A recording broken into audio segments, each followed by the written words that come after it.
Budapest is one of the most popular tourist destinations in Europe, with millions of people visiting the Hungarian capital each year. And with so many things to explore, it can get a little overwhelming what to visit. So in this video, I will show you the 15 best places in the city. I will show you where to find the most popular photo stops, where to get amazing food, and finally, where you can hang out with cute little cats. One of Budapest's most iconic landmarks, the Chain Bridge, was the first permanent connection between Buda and Pest, the two cities once separated by the Danube River. Completed in 1849, it wasn't just a local milestone. It was considered one of the largest and most advanced suspension bridges in the world at the time, and a true feat of 19th century engineering. As you cross, don't miss the majestic stone lines guarding each entrance. Installed in 1852, these sculptures have become beloved symbols of the city, despite the urban legend that the sculptor forgot to carve their tongues. Spoiler, he didn't. That's just hard to see from below. After crossing the Chain Bridge, we visit Buda Castle, which is towering over the city and offers some of the most spectacular views in all of Budapest. There are several ways to get there, but the most popular and iconic way is to take the Buda Castle funicular that was built in 1870. It's one of the oldest of its kind in the world, and the old wooden cabins really add to the vibe of this place.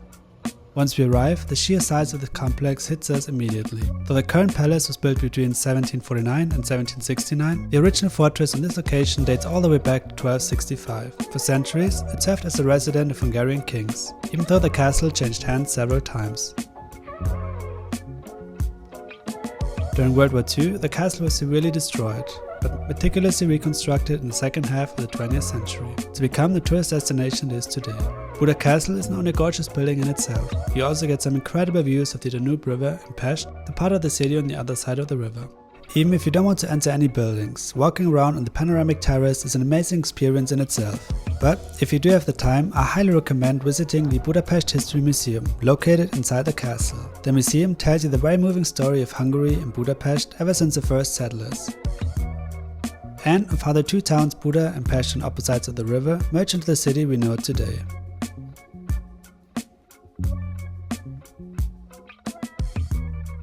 Not far from Buda Castle and overlooking the Danube River is Fisherman's Bastion, another one of Budapest's most important sites. It was built in 1902, the exact same year as the Parliament building was completed. But while the Parliament is the center of politics, the Bastion is all about fairy tale charm and cityscapes. Its name comes from the fishermen who lived below the castle walls and were said to have defended this part of the city during the Middle Ages. The Bastion features 7 decorative towers, each representing one of the 7 Magyar tribes that settled in the Carpathian Basin.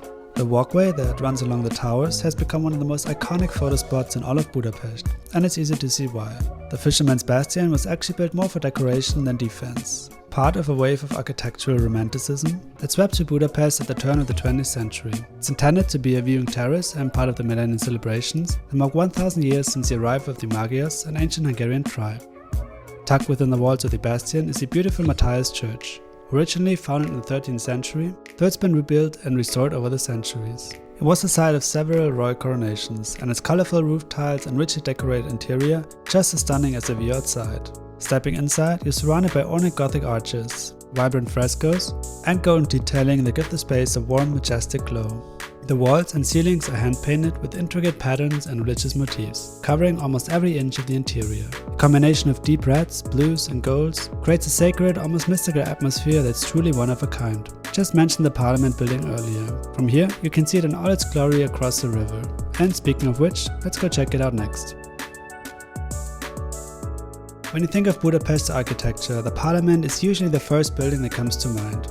Towering over the Danube with its neo-Gothic spires and massive dome, the Hungarian Parliament is not just the largest building in Hungary, it's also one of the biggest parliaments in the world. Completed in 1902, this architectural masterpiece is as impressive inside as it is outside. Budapest summers can get incredibly hot, so engineers came up with a clever solution. They stored blocks of ice in the basement and piped the cool air through the halls, a kind of early air conditioning. Today, you can visit the inside on a guided tour, where you see the breathtaking main staircase and even the Holy Crown of Hungary, which is 900 years old. Just be sure to book in advance, tickets can sell out quickly. Before leaving the area, take a quiet moment at the shoes at the Danube bank, a haunting memorial just a short walk away. Dozens of cast iron shoes line the river's edge, commemorating the Jews who were executed here during World War II. Rising in the heart of Budapest's old town, St. Stephen's Basilica is a landmark you quite literally can't miss. Its grand dome and facade dominate the skyline. Construction started in the year 1851, but the project was far from smooth. After the original dome collapsed and the architect died soon after, it took decades to complete. Finally, in 1906, Basilica opened its doors, officiated by the Austrian Emperor Franz Joseph I. Its 96-meter height is no coincidence. It was deliberately designed to match the height of the parliament, symbolizing the balance between church and state in Hungary. In fact, for many years no building in Budapest was allowed to rise above it. Inside, the layout follows a Greek cross plan, adorned with ornate statues and frescoes, created by Hungary's most celebrated artists. And tucked away in a special chapel, you find something truly unique, the mummified right hand of St. Stephen, the first king of Hungary to whom the basilica was dedicated. For a breathtaking view of the city, take the stairs or the elevator to the dome's panoramic terrace. It's one of the best spots in town to take in the city's skyline from above.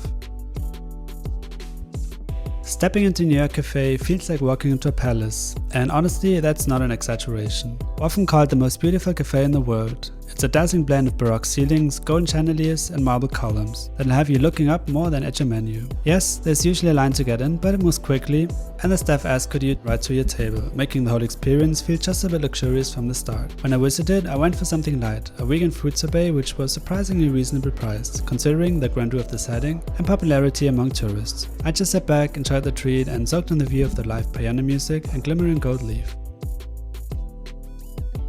If you've been following my channel and seen my volunteering work, you know that I love cats. So when I found out that Budapest has its very own cat museum, there was no way I was going to skip it. Tucked away on a quiet street, the museum is part gallery, part cozy cat cafe. You book your entry for a specific time slot, and once inside you're welcomed by a small group of resident cats who freely roam the rooms. The vibe is calm and relaxed, well, depending on the cat's mood.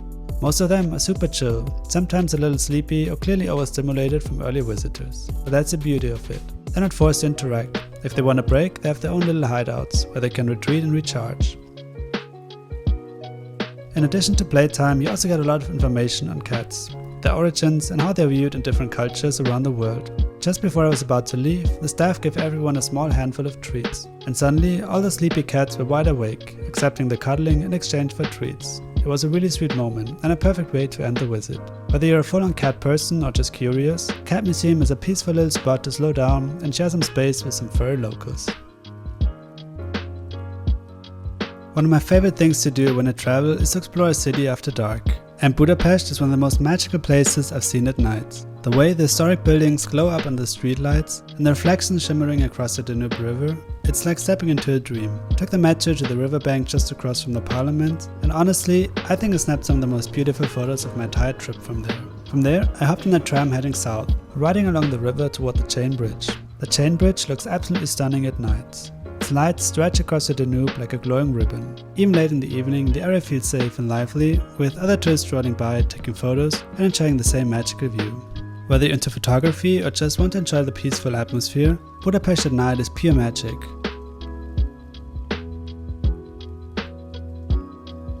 The Hungarian State Opera House is considered one of the most beautiful buildings in Budapest, and for a good reason.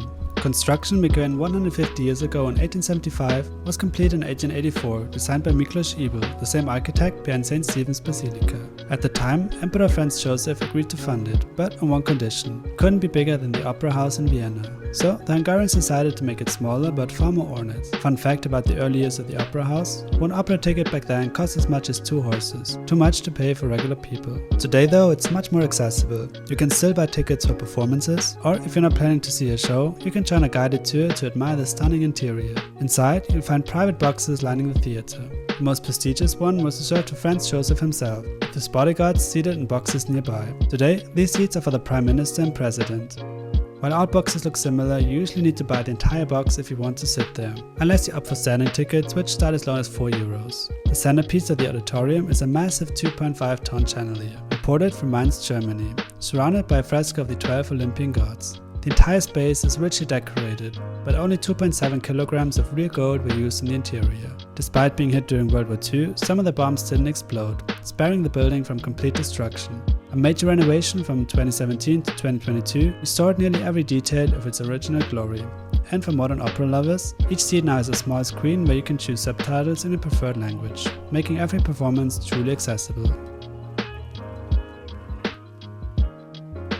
If you're looking for something a little off the beaten path in Budapest, the Trash Art Museum is a hidden gem you won't want to miss. Tucked away in a small underground space, this place is a playground of creativity and a lot of fun to explore. The museum is packed with life-size sculptures and replicas from iconic movies and shows, all crafted from trash, mostly metal scraps, reimagined into art. You'll spot the Iron Throne from Game of Thrones, the Terminator, and even the terrifying alien from Ridley Scott's 1979 sci-fi classic with the same name. What makes it even cooler is that you can actually interact with the art, sit on a throne, pose with the figures, and if you're not on a budget and don't know what to get your uncle for Christmas, even buy some of the pieces. Still, you don't have to bring anything home to enjoy it. Just being in the space, surrounded by these incredibly detailed handmade sculptures, is more than enough to have a great time. If you want to experience Hungarian food culture in one place, head straight to the Central Market Hall. Built in 1897, this striking neo-Gothic building is a 3-story marketplace, packed with local vendors selling everything from fresh produce to regional delicacies. Whether you're shopping or just browsing, it's a perfect place to soak up the flavors of Hungary. And speaking of flavors, Hungarian cuisine is bold, rich and full of character. Even as a vegan, I found plenty to try. There's chimney cake, a sweet spiral-shaped pastry cooked over open fire and rolled in cinnamon or nuts. Then there's lángos, a deep-fried flatbread traditionally topped with cheese and sour cream, but now often served with vegan versions too. And while goulash is typically a meaty stew, some places even offer plant-based takes on this national dish. Now for something totally different, the Flipper Museum. Hidden in an unassuming basement near the city center, the place is a paradise for arcade lovers and anyone feeling a bit nostalgic. There were 150 machines, it's actually one of the largest interactive pinball museums in all of Europe. And the best part is that almost every single machine is playable.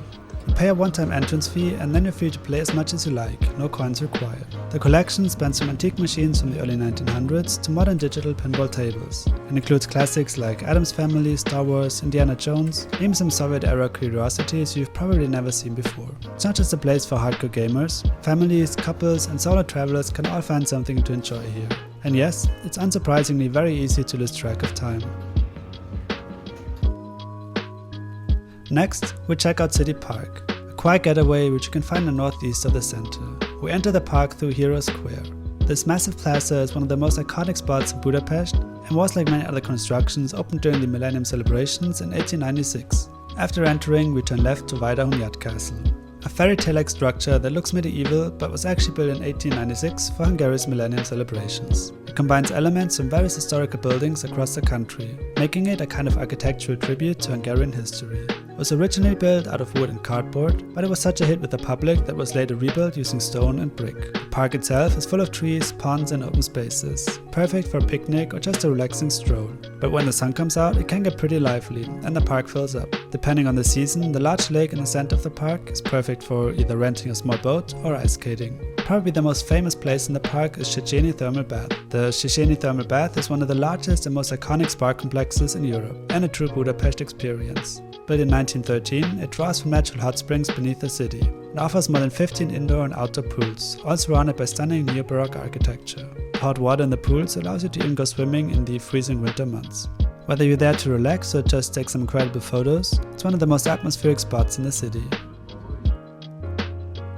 We have visited some Christian churches. Now, it's also time to explore the Jewish community of Budapest. One of the most beautiful buildings in the entire city is the Dohány Street Synagogue, and it's not only the largest synagogue in Budapest, but the largest in Europe. It was built in the 1850s and features several architectural styles. Its most special feature is the 5,000 pipe organ that even Hungarian composer Franz Liszt used to play on. We end our trip in Budapest in the small Liszt Ferenc Square, which features a green alley with the same gorgeous architecture on each side, and a statue of one of Budapest's most famous sons, the composer Franz Liszt. Thank you for watching and don't forget to subscribe if you enjoyed this video. See you next time.